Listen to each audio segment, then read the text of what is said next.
which we obviously are consciously aware of all the time. And we've got a subconscious mind that we're not consciously aware of by definition. And these black magic arts and rituals, they know how to program to the subconscious mind. That's their aim. And it's programming eventually, as it filters through the conscious mind's perception of reality.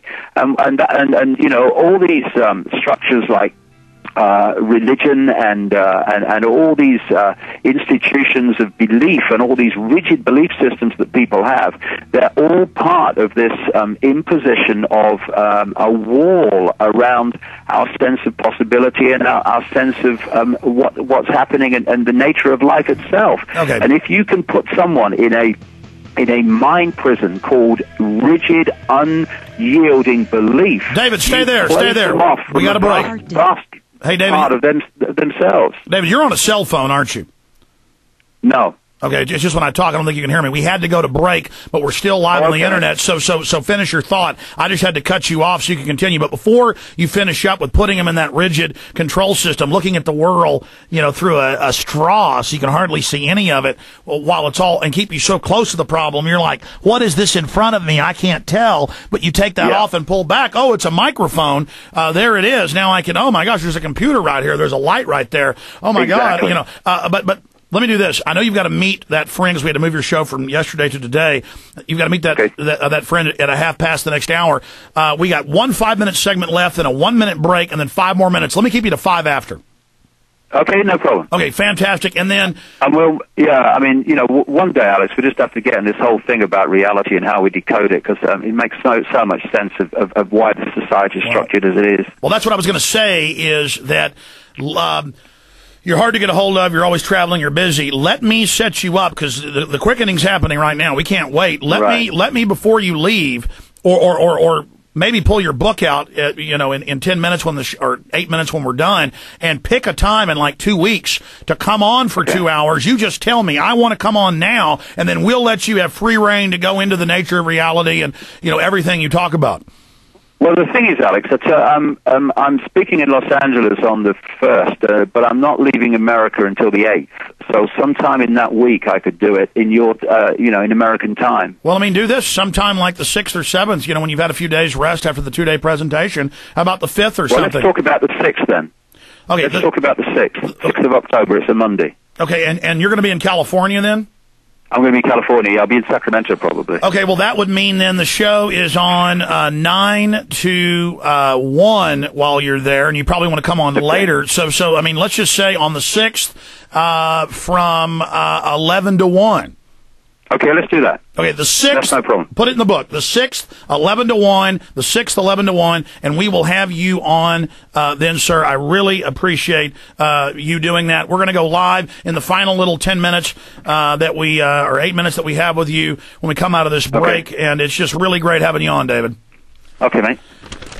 We're going to be back in about 20 seconds, and then just finish up your thoughts so it's congruent. And I appreciate everybody out there who's watching on PrisonPlanet.tv, get all the behind-the-scenes discussions. You know, this is total transparency now on the show. Literal reality TV, because you're seeing behind the scenes. You're seeing what we do, what goes on. Hey, John, let's come in with The Bug's Life again. Just bring in music, fade it down, play The Bug's Life one more time. Here we go. Okay. Do it now or become property of the New World Order. You let one ant stand up to us, then they all might stand up. Those puny little ants outnumber us 100 to 1. Your own personal Jesus. He did a great talk at Oxford that I've seen. Really shot beautifully. Excellent presentation. Get that DVD at davidicke.com. Just came out. Really interesting information, very thought-provoking. That's what matters, getting you outside the box, and then outside the other box, and then outside the next box you're in. David, finishing up, you were bringing up, before we went to that break, getting people to take the blinders off, literally, and just open their minds up and what that does. Continue. The ancient Greek philosopher Socrates is quoted as saying, wisdom is knowing how little we know. And I always work with that because, you know, in the vastness of forever, all possibility exists. And if we shut our minds from that by rigid beliefs that construct a limitation of what's possible, then we're operating on a fraction of our own potential, and also a fraction of the knowledge and awareness that's available of who we are and the nature of what we're experiencing. So it doesn't mean that you open your mind and you say, I'll believe anything. It's quite not that at all. But it's opening to the possibility instead of a reflex action. No, I'm not going there. That can't be true because it's against my belief system.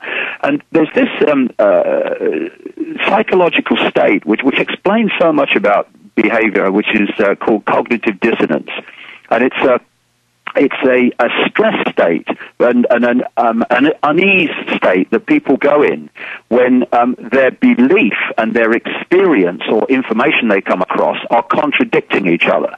Now, what the few people do is they look at the information and the experience and they say, hold on a second, I've got to have another look at my belief here, because in the light of what I'm experiencing and seeing. And that is great, because cognitive dissonance, then it's about bringing the contradictions together into a whole. Then you can move forward and your belief changes in the light of new information. But what most people do when they go into this cognitive dissonance state is that their prime motive is to preserve the belief system. That's so right. In fact, they have invested, like Bill Hicks said, I've put a lot into this ride. Don't you tell me it doesn't matter. Exactly that, and what they then do, and you see this all the time, is they then concoct stories. They lie to themselves to bring together an explanation of what they're experiencing and seeing and learning to make sure the belief system is retained. They're delusional. And that's when you get things like, oh, no, we've got to go to war to bring peace. Or, oh, no, we've got to have some of our freedoms taken away so that we can protect our liberties. This is cognitive dissonance, lying to itself or causing people to lie to themselves to protect the belief system. Have you ever... Belief systems need just to not control us anymore. Let's look at the evidence. Let's look at what we're seeing, and let's come to conclusions based on that. Not preconceived idea that the priest told us, or the politician told us, or the guy at the college told us. Have you ever seen my film Terror Storm? Sorry, Alex, my phone's gone funny. I didn't hear that. Did you ever see my film Terror Storm? Because well, no, you're still jumping around. Okay. Goodness, what's wrong with the line here? Okay, can you hear me, David? No, I'm losing about every other word. I don't know what suddenly made that happen. Okay, well, who knows? I'll cut you now. Okay, you can hear me. Yep. Have you ever seen my film Terror Storm? I've looked at it a little bit, yeah. Okay. Well, I mean, there's the part where the woman at the fruit shop outside says, I want to give up my liberty for freedom. And I said, but liberty and freedom are the same thing. She's like, no, they're not. So, I mean, talk about doublethink. I want to give it my liberty for freedom. David Icke in the final 5-minute segment with him, then Bob Chapman, detailed analysis of the engineered economic implosion that is happening. Stay with us. All right, I'm going to skip this break, too. There's just 1 minute. David, we're going to come back in 1 minute. We'll have 5 minutes left, and I've got you set for the 6th of October at 11 to 1. Yes, 11 to 1. 11 to 1, that's great. 11 to 1 Pacific time. Yep. And that'll be from 1 to 3 Central Standard Time, but 11 to 1, and I'm really excited, and we'll just get into whatever you want to cover for 2 hours. That'll be an hour and a half of live airtime, so you are the best. Yeah, I like to look at reality and how we create it and how we interact with it, because these guys know that, and they've kept it from us, and that's given them a prime center of power. Absolutely. We're going to go live in about 30 seconds, and then I'll just let you go so you can hurry on your way at the end of the segment. I won't say bye. I'll say bye now. Thank you for coming on with us, David. Cheers, Alex. Okay, final segment right now. Here we go, my friend. Along with hundreds of other titles at prisonplanet.tv. Either you are with us or you are with the terrorists.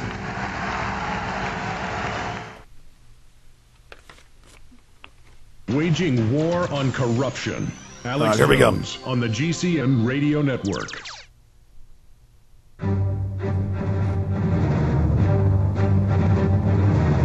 brother.